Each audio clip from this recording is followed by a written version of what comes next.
ದಸರಾ ಹಬ್ಬದ ಹಿನ್ನೆಲೆಯಲ್ಲಿ ನಗರದ ಪಶು ಆಸ್ಪತ್ರೆಯ ಆವರಣದಲ್ಲಿ ತಹಶೀಲ್ದಾರ್ ಅರವಿಂದ್ ಕೆಎಂ ದಸರಾ ದರ್ಬಾರನ್ನು ನಡೆಸಿದರು. ತಾಲೂಕು ಆಡಳಿತ ಮತ್ತು ಧಾರ್ಮಿಕ ದತ್ತಿ ಇಲಾಖೆ ವತಿಯಿಂದ ಹಮ್ಮಿಕೊಂಡಿದ್ದ ದಸರಾ ದರ್ಬಾರ್ನಲ್ಲಿ ಬನ್ನಿ ಮರಕ್ಕೆ ವಿಶೇಷ ಪೂಜೆ ಸಲ್ಲಿಸಿ ಧಾರ್ಮಿಕ ವಿಧಿವಿಧಾನಗಳನ್ನು ನೆರವೇರಿಸಿದರು. ನಂತರ ದರ್ಬಾರ್ ನಡೆಸಿದ ಅವರು ವೆಂಕಟರಮಣ ಸ್ವಾಮಿ ದೇವಾಲಯದ ಅಭಿವೃದ್ಧಿ ಮಾಡಲಾಗುವುದು, ನಗರದ ಚರಂಡಿ ವ್ಯವಸ್ಥೆ, ರಸ್ತೆ ಅಗಲೀಕರಣ, ಹಿರೇಬಿದನೂರು ಶಾಲಾ ಕೊಠಡಿಗಳ ನಿರ್ಮಾಣ, ಟ್ರಾಫಿಕ್ ಸಮಸ್ಯೆ ಕುರಿತಂತೆ ಸಾರ್ವಜನಿಕರು ಹಲವು ಸಮಸ್ಯೆಗಳನ್ನು ಮುಂದಿಟ್ಟರು. ಕೆಲವು ಸಮಸ್ಯೆಗಳನ್ನು ಸ್ಥಳದಲ್ಲೇ ಬಗೆಹರಿಸಿದರು. ಇನ್ನು ಈ ವೇಳೆ ತಹಶೀಲ್ದಾರ್ ಅರವಿಂದ್ ಕೆಎಂ ಮಾತನಾಡಿ, ಶಿಕ್ಷಣ ವ್ಯವಸ್ಥೆಯಲ್ಲಿನ ಲೋಪದೋಷಗಳನ್ನು ಸರಿಪಡಿಸಿ ಎಸ್ಎಸ್ಎಲ್ಸಿ ಫಲಿತಾಂಶ ಹೆಚ್ಚಿಸಲು ಕ್ರಮಕ್ಕೆ ಕೈಗೊಳ್ಳಲಾಗುವುದು. ಇನ್ನು ನಗರವನ್ನು ಅಭಿವೃದ್ಧಿಪಡಿಸಲು ಹೆಚ್ಚಿನ ಒತ್ತು ನೀಡಲಾಗುವುದು. ಇನ್ನು ಕಾರ್ಖಾನೆ ತ್ಯಾಜ್ಯವನ್ನು ಕೆಲವು ಜನನಿಬಿಡ ಪ್ರದೇಶಗಳಲ್ಲಿ ಹಾಕುತ್ತಿರುವುದನ್ನು ತಡೆಗಟ್ಟಲು ಕಟ್ಟುನಿಟ್ಟಿನ ಕ್ರಮಕ್ಕೆ ಸೂಚನೆಯನ್ನ ನೀಡಲಾಗುವುದು ಹಾಗೂ ಕೃಷಿ ಇಲಾಖೆ, ಆಹಾರ ಇಲಾಖೆ ಸೇರಿದಂತೆ ಎಲ್ಲ ಇಲಾಖೆಗಳಿಗೆ ಭೇಟಿ ನೀಡಲಾಗುವುದು ಹಾಗೂ ಕಾನೂನಾತ್ಮಕ ಸಮಸ್ಯೆಗಳನ್ನು ಹೊರತುಪಡಿಸಿ ಎಲ್ಲ ಸಮಸ್ಯೆಗಳನ್ನು ಬಗೆಹರಿಸಿ ತಾಲೂಕಿನ ಸರ್ವತೋಮುಖ ಅಭಿವೃದ್ಧಿಗೆ ಶ್ರಮಿಸಲಾಗುವುದು ಎಂದರು. ಇನ್ನು ಇದೇ ಸಂದರ್ಭದಲ್ಲಿ ಅಮರ್ ನಾರಾಯಣ, ಖಾದರ್, ಮಾರ್ಕೆಟ್ ಮೋಹನ್, ಅಶ್ವಥ್ ನಾರಾಯಣ್, ರಾಜಣ್ಣ ಮತ್ತು ಗಿರೀಶ್, ಅಶೋಕ್, ಕೃಷ್ಣಪ್ಪ, ಪಿಎಸ್ಐ ಗೋಪಾಲ್ ಉಪಸ್ಥಿತರಿದ್ದರು. Bureau news, Prajapower. ವಿಜಯದ ಸಡಗರ, ಸಂಸ್ಕೃತಿಯ ಸಾಗರ, ಇದುವೇ ದಸರಾ ಹಬ್ಬದ ಸಂಭ್ರಮ. ಗೌರಿಬಿದನೂರು ತಾಲೂಕು ತಹಸೀಲ್ದಾರ್ ಹಾಗೂ ದಂಡಾಧಿಕಾರಿಗಳಾದಂಥ ಶ್ರೀಯುತ ಅರವಿಂದ್ ಸಾಹೇಬರವರೇ ಹಾಗೂ ಇಲ್ಲಿ ಸೇರುವ ಎಲ್ಲ ನಾಗರಿಕ ಬಂಧುಗಳೇ ಹಾಗೂ ವೇದ ಪಂಡಿತರಾದಂಥ ಮುರಳೀಸ್ವಾಮಿ ಅವರೇ, ಈ ದಸರಾ ಹಬ್ಬವು ತ್ರೇತಾಯುಗದಲ್ಲಿ ಮಹಿಷಾಸುರ ಎಂಬ ರಾಕ್ಷಸನು ಸಾಧು ಸಂತಸರಿಗೆ ಹಾಗೂ ನಾಗರಿಕರಿಗೆ ಕಿರುಕುಳ ಕೊಟ್ಟು ಹಿಂಸಿಸುತ್ತಿದ್ದನು. ಆ ಸಂದರ್ಭದಲ್ಲಿ ನವಶಕ್ತಿಗಳನ್ನು ಪಡೆದ ಚಾಮುಂಡೇಶ್ವರಿ ತಾಯಿಯು ಆ ರಾಕ್ಷಸನ್ನು ಸಂಹರಿಸಿದ ದಿನವೇ ಈ ವಿಜಯದಶಮಿ. ಅದೇ ರೀತಿಯಲ್ಲಿ ತ್ರೇತಾಯುಗದಲ್ಲಿ ಯುಗಪುರುಷನಾದ ಶ್ರೀರಾಮಚಂದ್ರನು ಸಹ ದಶಕಂಠ ರಾವಣನನ್ನು ಸಂಹರಿಸಿದ ದಿನವೇ ಈ ವಿಜಯದಶಮಿ. ದ್ವಾಪರ ಯುಗದಲ್ಲಿ ಪಾಂಡವರು ಸಹ ಶ್ರೀಕೃಷ್ಣನ ಆದೇಶದ ಮೇರೆಗೆ ಶಮಿ ವೃಕ್ಷದಲ್ಲಿ ಇಟ್ಟಿದ್ದ ತಮ್ಮ ಶಸ್ತ್ರಾಸ್ತ್ರಗಳನ್ನು ತೆಗೆದು ಶಮಿ ವೃಕ್ಷಕ್ಕೆ ಭಕ್ತಿಯಿಂದ ಪೂಜಿಸಿ ನಮಿಸಿ ಯುದ್ಧವನ್ನು ಘೋಷಿಸಿದ ದಿನವನ್ನು ಘೋಷಿಸಿ ವಿಜಯವನ್ನು ತಂದ ದಿನವೇ ವಿಜಯದಶಮಿ. ಅದೇ ರೀತಿಯಲ್ಲಿ ವಿಜಯನಗರದ ಪ್ರಮುಖ ರಾಜರಾದ ಶ್ರೀ ಕೃಷ್ಣದೇವರಾಯರು ಸಹ ತಮ್ಮ ಸಾಮ್ರಾಜ್ಯವನ್ನು ವಿಸ್ತರಿಸಿ ವಿಜಯವನ್ನು ಸಾಧಿಸಿದ ದಿನವೇ ಈ ವಿಜಯದಶಮಿ.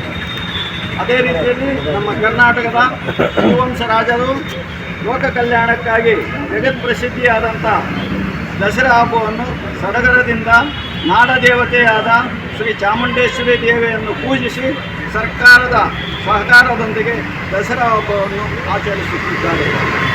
ಅದೇ ರೀತಿಯಲ್ಲಿ ನಮ್ಮ ತಾಲೂಕಿನ ಜನಪ್ರಿಯ ತಹಸೀಲ್ದಾರಾದಂಥ ಅರವಿಂದ್ ಸಾಹೇಬರು ಸಹ ಶಮಿ ವೃಕ್ಷಕ್ಕೆ ಪೂಜಿಸಿ ತಾಲೂಕಿನ ಸಮಸ್ತ ಜನತೆಯ ಕಲ್ಯಾಣಕ್ಕಾಗಿ ಆ ವಿಶ್ವರಕ್ಷಕನಾದ ಶ್ರೀ ವೆಂಕಟೇಶ್ವರ ಸ್ವಾಮಿಯನ್ನು ಪ್ರಾರ್ಥಿಸಿ ಬಂದಿದ್ದಾರೆ. ಈ ಸಂದರ್ಭದಲ್ಲಿ ಆತ್ಮನಿರ್ಭರತೆಯ ಭಾರತಕ್ಕೆ ನಾವೆಲ್ಲರೂ ವಂದಿಸಿ ಎಲ್ಲರಿಗೂ ಶುಭ ಹಾರೈಸುತ್ತೇನೆ. ನನ್ನ ಒಂದು ಭಿನ್ನವತ್ತಲಿಕೆ ಏನಂದರೆ, ನಮ್ಮ ಈ ಒಂದು ಐತಿಹಾಸಿಕ ನಮ್ಮ ಸಾಂಸ್ಕೃತಿಕ ಹಬ್ಬ ಏನು ಆಚರಣೆ ಮಾಡ್ತಾಯಿದ್ದೀವಿ ವೆಂಕಟಸ್ವಾಮಿ ದೇವಸ್ಥಾನದಿಂದ, ನಮ್ಮ ಮಹಾರಾಜರು ಈ ಒಂದು ದೇವಾಲಯದ ಮತ್ತಷ್ಟು ಅಭಿವೃದ್ಧಿಗೆ ಸ್ವಲ್ಪ ಗಮನ ಹರಿಸಬೇಕು ಅಂತೇಳಿ ನಾನು ವಿನಯಪೂರ್ವಕವಾಗಿ ಮನವಿ ಮಾಡ್ತೇನೆ.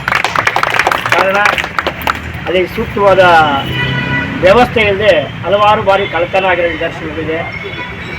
ಕನಿಷ್ಠ ಅಲ್ಲಿ ಒಬ್ಬ ಜಲಗಾರ ಆಗ್ಬೋದು, ಕಸ ಗುಡಿಸೋ ಒಬ್ಬ ಸಿಬ್ಬಂದಿ ಸಹ ಇಲ್ಲ. ಪ್ರತಿ ಶನಿವಾರ ವಿಶೇಷ ಪೂಜೆ ಇರ್ತದೆ. ಇಲ್ಲಿನ ಅರ್ಚಕರು ಅದನ್ನು ಸರಿದೂಗಿಸ್ಕೊಂಡು ಪೂಜಾ ಸಮಯಕ್ಕೆ ವ್ಯವಸ್ಥೆ ಮಾಡುವಂಥ ಪರಿಸ್ಥಿತಿ ಇದೆ. ಇಷ್ಟೊಂದು ಇತಿಹಾಸ ಇರತಕ್ಕಂಥ ದೇವಾಲಯಕ್ಕೆ ನಮ್ಮ ತಹಶೀಲ್ದಾರ್ ಸಾಹೇಬರು ಹಾಗೂ ಇಂದಿನ ಮಹಾರಾಜರು ಅದಕ್ಕೆ ಸೂಕ್ತ ಕ್ರಮ ತೆಗೆದುಕೋಬೇಕು ಅಂತೇಳಿ ನಾನು ಮತ್ತೊಮ್ಮೆ ವಿನಯಪೂರ್ವಕವಾಗಿ ಕೇಳ್ಕೊಳ್ತಾ ಇದ್ದೀನಿ ಸರ್. ಎಲ್ಲರೂ ಹಿಂದಕ್ಕೆ ನಿಮ್ಮನ್ನು ನೋಡ್ಬೇಕು. ಕೃಷ್ಣ ಮೈಕ್ ಇದ್ರೆ ಮೈಕಾಗಿ ಮಾತಾಡುವಂತ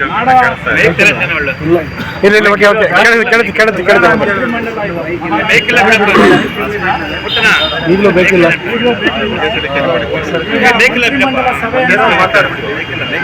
ಯಾಕೆ ಬಂತು ಈ ನಾಡ ಹಬ್ಬ ಅಂತ ಹೇಳ್ಬಿಟ್ಟು ನಮ್ಮ CMS ಅವರು ಇದನ್ನ ವಿವರಣೆಯಾಗಿ 2 ನಿಮಿಷ ಮಾತ್ರ ಮಳೆ ಬರೋಂಗಿದೆ, ಸಾಕು 2 ನಿಮಿಷ ಹೇಳ್ತಾರೆ. ಅದಾದ ನಂತರ ತಮ್ಮ ಅಹವಾಲನ್ನು ಸ್ವೀಕಾರ ಮಾಡ್ತಾರೆ. ತತ್ಕಾಲದಲ್ಲಿ ಕೊಟ್ಟಿರ್ತಕ್ಕಂಥ ಅರ್ಜಿಗಳನ್ನ ಇಲ್ಲೇ ವಿಲೇವಾರಿ ಮಾಡ್ಬೋದು, ಆ ಸಮಸ್ಯೆಯನ್ನು ಬಗೆಹರಿಸ್ಬೋದು ಮಹಾರಾಜರು.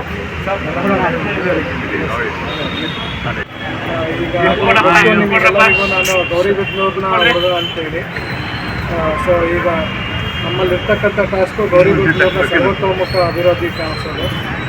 ಸ್ಟಾರ್ಟಿಂಗ್ ಫ್ರಮ್ ಎಜುಕೇಷನ್ ಇಂದ ಹಿಡಿದು ಈಗ ಭಾಳಷ್ಟು ಎಜುಕೇಷನಲ್ ಡಿಪಾರ್ಟ್ಮೆಂಟಲ್ಲಿ ನಾನು ಓದೋ ಸಂದರ್ಭದಿಂದಲೂ ಕೂಡ ಇಲ್ಲಿವರೆಗೂ ನಮ್ಮಲ್ಲಿ ಪಾಸಿಂಗ್ ಪರ್ಸೆಂಟೇಜಸ್ ಇರ್ಬೋದು ಅಥವಾ ನೆಕ್ಸ್ಟ್ ಲೆವೆಲಿಗೆ ಹೋಗ್ತಕ್ಕಂಥ ಡಿಸ್ಟಿಂಕ್ಷನ್ ಅಂತಕ್ಕಂಥ ಹುಡುಗರಾಗಿರ್ಬೋದು ಅದೆಲ್ಲ ಕಮ್ಮಿ ಇದೆ. ಮುಂದೆ ಈಗ ಅದನ್ನು ಅಭಿವೃದ್ಧಿಪಡಿಸ್ಬೇಕು. ನಮ್ಮಲ್ಲಿ ಎಜುಕೇಷನಲ್ ಡಿಪಾರ್ಟ್ಮೆಂಟ್ ಚೆನ್ನಾಗಿ ಮಾಡ್ತೀವಿ. ಅದ್ರ ಬಗ್ಗೆ BEO ಜೊತೆನೂ ಚರ್ಚೆ ಆಗಿದೆ. ಡೈರೆಕ್ಟಾಗಿ ಟೀಚರ್ಸ್ ಜೊತೆ ಚರ್ಚೆ ಮಾಡಬೇಕು ಅಂತ ಹೇಳ್ಬಿಟ್ಟು ನೆಕ್ಸ್ಟ್ ಪ್ಲ್ಯಾನಲ್ಲಿದೆ. ನಾವು BEO ಅವರು ಅದೇ ರೀತಿ ಈಗ ನಗರದ ನಮ್ಮ ಟೌನ್ ಗೌರಿಬಿದನೂರು ಟೌನ್ ಏನಿದೆ, ಗೌರಿಬಿದನೂರು ಟೌನ್ನ ಒಂದು ಅಭಿವೃದ್ಧಿ ಈಗ ಭಾಳಷ್ಟು ಕಡೆ ಈಗ ಮೇಡಮ್ ಅವರು ಹೇಳೋದು ಶ್ರೀನಗರದಲ್ಲಿ ಏನು ಚರಂಡಿ ವ್ಯವಸ್ಥೆ ಆಗಿರ್ಬೋದು ಅಥವಾ ಬೇರೆ ಯಾವ್ಯಾವ ಏರಿಯಲ್ಲಿ ಏನೇನು ಇದೆಯೋ ಅದನ್ನು ಕಮಿಷನರ್ ಅವ್ರ ಜೊತೆ ನಾವು ಸೇರಿಕೊಂಡು ಅದರ ಡೆವಲಪ್ಮೆಂಟ್ಸ್ ಕೂಡ ಟೌನ್ ರೋಡ್ ಆಗಿರ್ಬೋದು ಮತ್ತು ಏನು ಚರಂಡಿ ವ್ಯವಸ್ಥೆ ಇದೆ ಅದ್ರ ಬಗ್ಗೆಯೂ ಕೂಡ ನಾವು ಡಿಸ್ಕಸ್ ಮಾಡ್ತೀವಿ. ಅದೇ ರೀತಿ ಬೇರೆ ಎಲ್ಲ ಡಿಪಾರ್ಟ್ಮೆಂಟ್ಸ್ ಅಗ್ರಿಕಲ್ಚರಲ್ ಡಿಪಾರ್ಟ್ಮೆಂಟ್ ಆಗಿರ್ಬೋದು, ಅಗ್ರಿಕಲ್ಚರಲ್ ಡಿಪಾರ್ಟ್ಮೆಂಟಿಗೆ ರೀಸೆಂಟಾಗಿ ನಾವು ಗೋಡೌನ್ಸ್ ವಿಸಿಟ್ ಮಾಡುವಂಥ ಪ್ಲಾನ್ ಆಗಿದೆ. ಅದೇ ರೀತಿ ಫುಡ್ ಡಿಪಾರ್ಟ್ಮೆಂಟಿಗೆ ಫುಡ್ ಡಿಸ್ಟ್ರಿಬ್ಯೂಷನ್.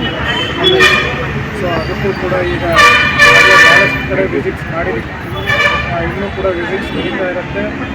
ಜನಕ್ಕೆ ಇನ್ ಟೈಮಲ್ಲಿ ಅಕ್ಕಿ ಅಥವಾ ನಮ್ಮ ಕಡೆಯಿಂದ ಏನು ಬರೋ ಸರ್ಕಾರದ ಅದಷ್ಟನ್ನು ಕೂಡ ಇನ್ ಟೈಮ್ ಬರೋ ಥರ ಒಟ್ಟು ಗೌರಿಬಿದನೂರಿನ ಸರ್ವತೋಮುಖ ಅಭಿವೃದ್ಧಿಗೆ ನಮ್ಮ